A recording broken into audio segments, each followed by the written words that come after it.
Easygoing Ken Stabler has always maintained the philosophy that playing pro football is no sweat. The Snake hasn't had to exert himself too much in 1981, thanks to a muscular Houston defense that last week threatened to collar the Miami Dolphins with strong-arm tactics. But the Dolphins are a resilient young team, and their surprising start this season has given them a measure of self-respect that they aren't about to let go of.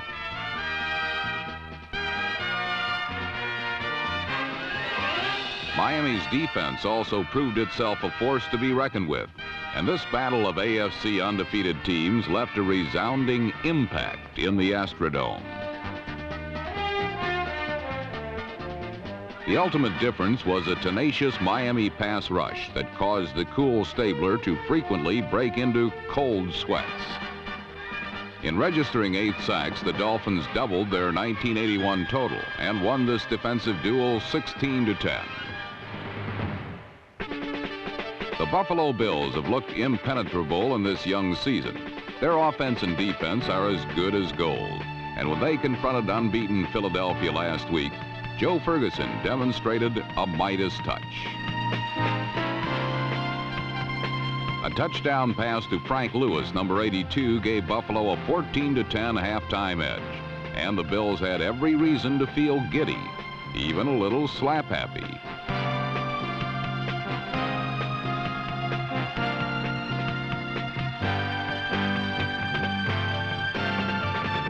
Buffalo appeared a safe bet to increase its record to 3-0 as the Eagles saw their own golden opportunities eroded by mistakes.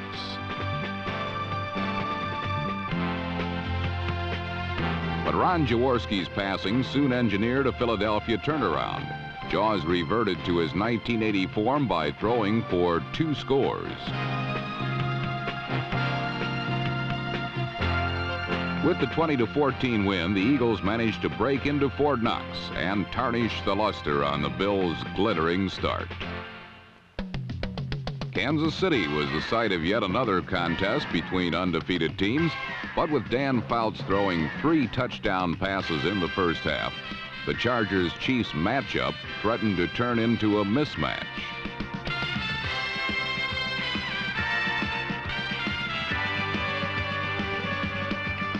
Everything turned right side up for San Diego, and it seemed that every ball that Fouts threw was destined for the end zone. An innocent screen pass was transformed into a 29-yard score by the daring running style of rookie James Brooks, number 21.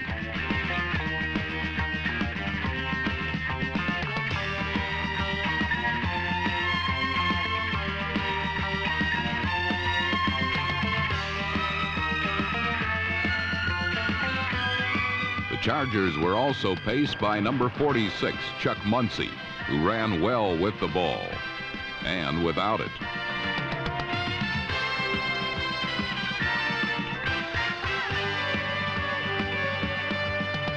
Muncie rushed for nearly 100 yards and scored a pair of touchdowns as San Diego's offense overpowered Kansas City and amassed a 28-7 halftime lead.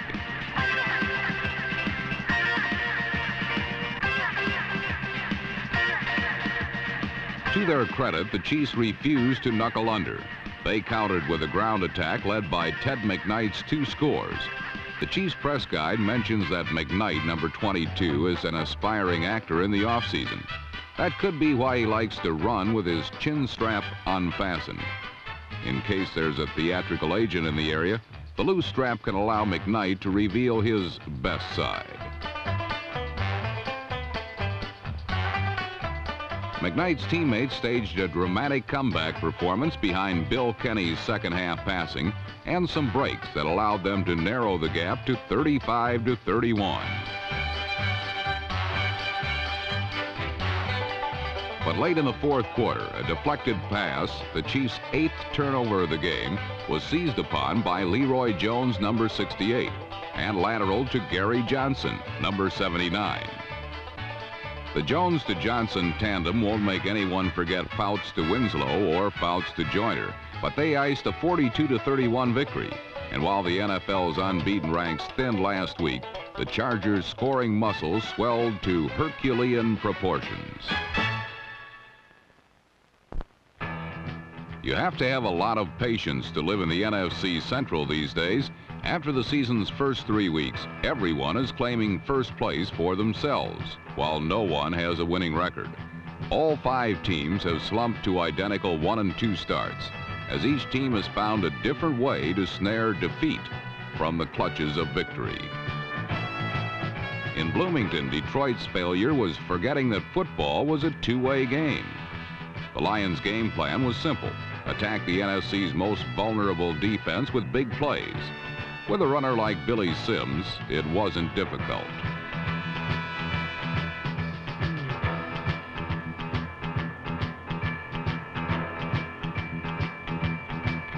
Sims rushed for 112 yards, and in just his second year, he tied the Lion record of 6 100-yard games in a career. Minnesota tried everything to contain him, but when number 20 found he couldn't go around the Vikings, he went over them.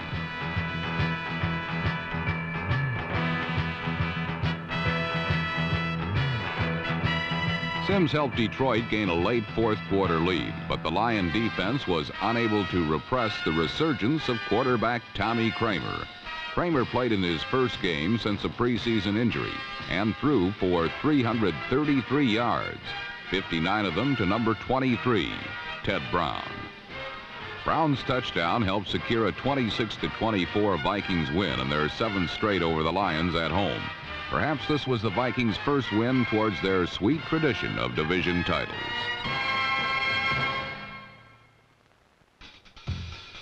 The Chicago Bears haven't tasted a division title in years. On their second possession of the afternoon, things soured even further for the Bears as a deflected Vince Evans pass was picked off by Mike Washington, and number 40 gave Tampa Bay a 7-0 lead. Despite this early touchdown, the Buccaneers could never hold on to the lead, as Evans picked apart the Tampa Bay defense with medium-range passes, including a touchdown to Dave Williams, number 22. Williams' 18-yard sprint marked just the second Bear touchdown pass all year, and the first time Chicago had a lead in any of their games. According to the Chicago Press Guide, Williams is reportedly the league's only off-season ski resort promoter, and his efforts, along with Bear punt returner Jeff Fisher, made Tampa Bay's afternoon go quickly downhill.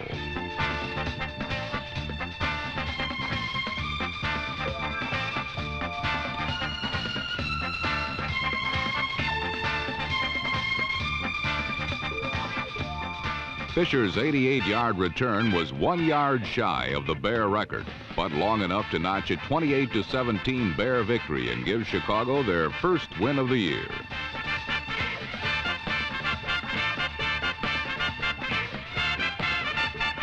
The Bears will try to even their record this Monday night when they host the Los Angeles Rams.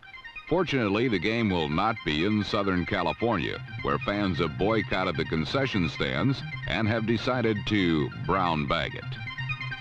Ram fans are embarrassed by their team's dismal start and point some of the blame at Pat Hayden's interception-plagued passing, but it took Packer defensive end Mike Butler to cure Hayden of his errant ways. Butler's sack put the Rams' #1 quarterback on the bench for the rest of the day, where he had a superb view of his defense's phantom tacklers.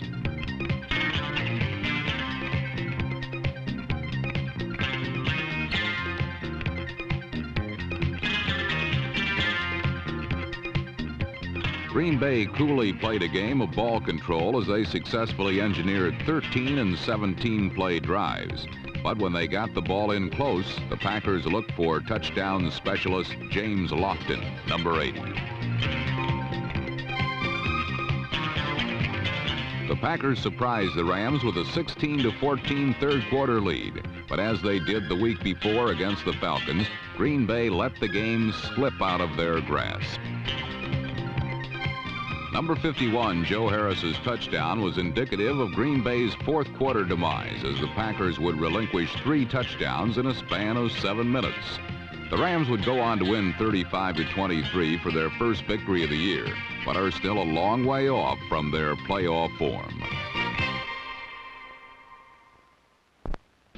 Not every Bengal rookie suited up for last Sunday's matchup with the Cleveland Browns, but the ones who did earned their stripes in the second half, with Cincinnati behind 13-0.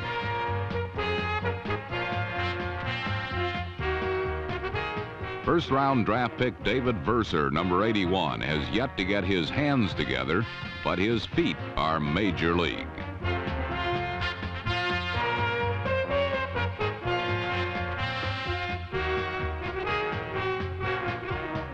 Verser's 78-yard return led a second-half surge that got the Bengals within striking distance of the Browns.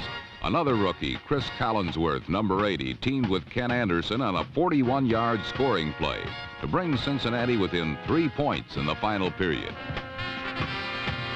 But the Bengals' quest for a third-straight comeback win was blunted by the likes of number 57, Clay Matthews. Above all, it was a conservative Cleveland offense that decided the outcome. The Browns held the ball for 42 minutes over 2/3 of the game, and Mike Pruitt, number 43, came off the bench to score the winning touchdown and ensure a 20-17 win. The Browns won with ball control, certainly out of character. With their first win of the year, these cardiac kids produced no more than a heart murmur and must be far more impressive against this week's opponent, the Atlanta Falcons. It's no secret that the Falcons have become one of the NFL's premier teams. Explaining why is an Atlanta field representative. It's simple. They blend a balanced passing and running game with an aggressive defense. They're the team to beat in the NFC West. You don't believe it? Have a look. Indeed, the Falcons used a little bit of everything to dispose of the 49ers. Everything including the heads-up play of Alfred Jenkins, number 84. The ball was ruled dead at the 1-yard line and set up an Atlanta field goal. Quarterback Steve Bartkowski spread the ball around and threw one touchdown pass apiece to 3 different receivers, including Alfred Jackson, number 85. On the other side of the line, San Francisco's Joe Montana kept the Falcons honest with a 14-yard scoring pass to Charlie Young, number 86. Unfortunately for the 49ers, Montana threw 2 key interceptions that led to Atlanta's scores to put the game out of reach. Rarely out of reach of the end zone, the Falcons' power game was spearheaded by Lynn Kane, number 21, who provided the play of the day with a do-it-yourself touchdown from 18 yards out.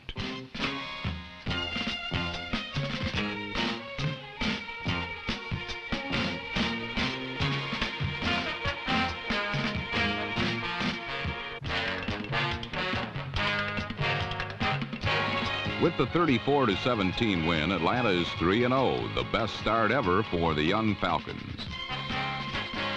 Off to their worst start since 1971, the Pittsburgh Steelers appeared to be showing signs of age. But in Three Rivers Stadium against the New York Jets, Jack Lambert, number 58, reignited the old Steeler fire.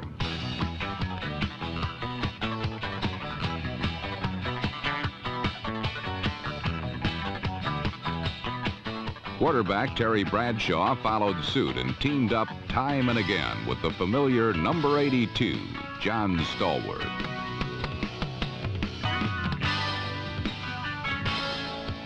As the Steeler press guide points out, Stallworth is a real estate executive in the offseason. On this day in Pittsburgh, he and his receiving partners took 15 receptions and bought up 242 yards of prime riverfront property.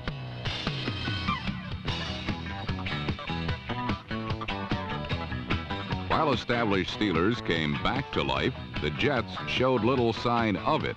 An exception was rookie running back Freeman McNeil, number 24, who scored the visitors' only touchdown of the afternoon.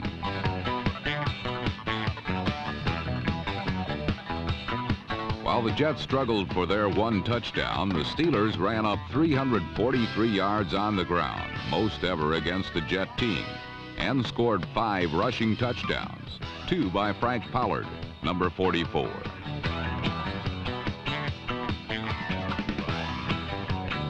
Pittsburgh's 38-10 win was a clear sign that there's plenty of life left in the Steel City.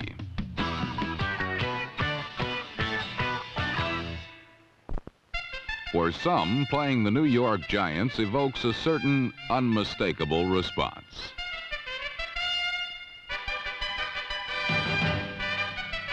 But when the opponents are the New Orleans Saints, sleepwalking just isn't an appropriate game plan.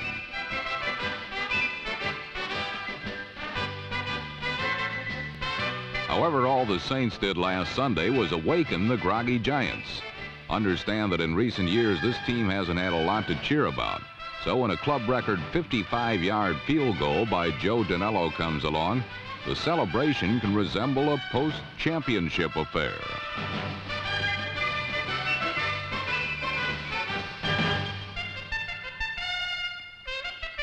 No, this kick didn't win the game in the final seconds, and it wasn't even the deciding points. The game was never that close because the Giants' defense simply destroyed any semblance of a Saints' offensive attack.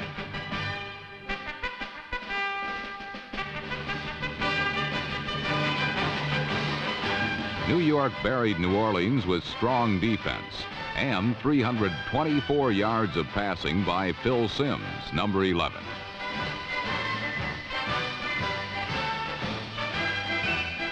A Simms touchdown pass to tight end Gary Shirk helped to produce the 20-7 final, which was not as close as it seemed to be.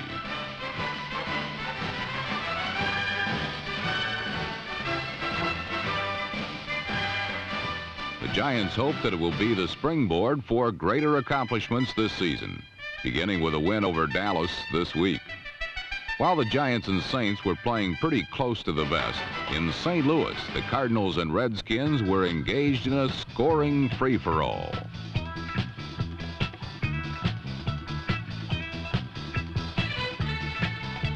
Washington quarterback Joe Theismann had his best day as a pro, passing for 388 yards and 4 touchdowns, including this 79-yarder to Art Monk.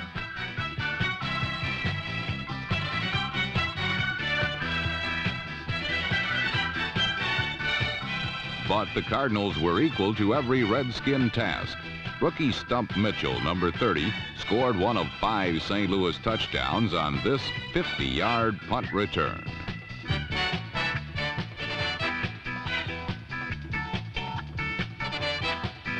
The Big Red was forced to come back on several occasions, but each time, 37-year-old Jim Hart produced passes that did the trick.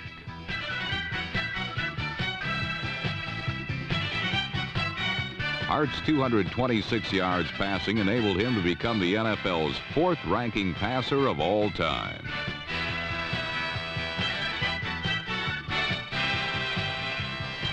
Three touchdown strikes, including one to number 25, Roy Green, a converted safety, lifted the Cardinals to a 40-30 big play victory over the winless Redskins. In Oakland, the big play is as much a part of the tradition of the Raiders as their patented silver and black image. And against the Seattle Seahawks last week, it proved to be the difference in the outcome of the game.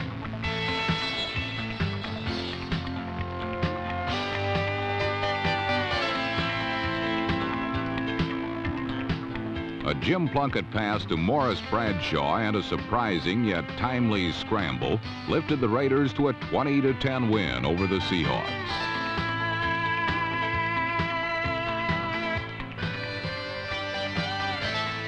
Winning teams like the Raiders always seem to manufacture their own breaks. However, other squads must rely on good luck charms. Last Sunday in Denver, the Baltimore Colts had enough good luck, which came in the form of 4 interceptions, but they could not win the game.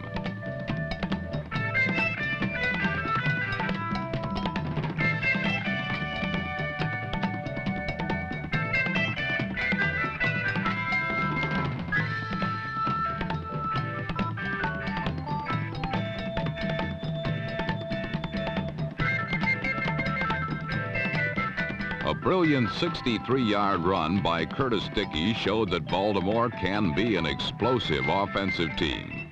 But against Denver, their explosions were few and far between.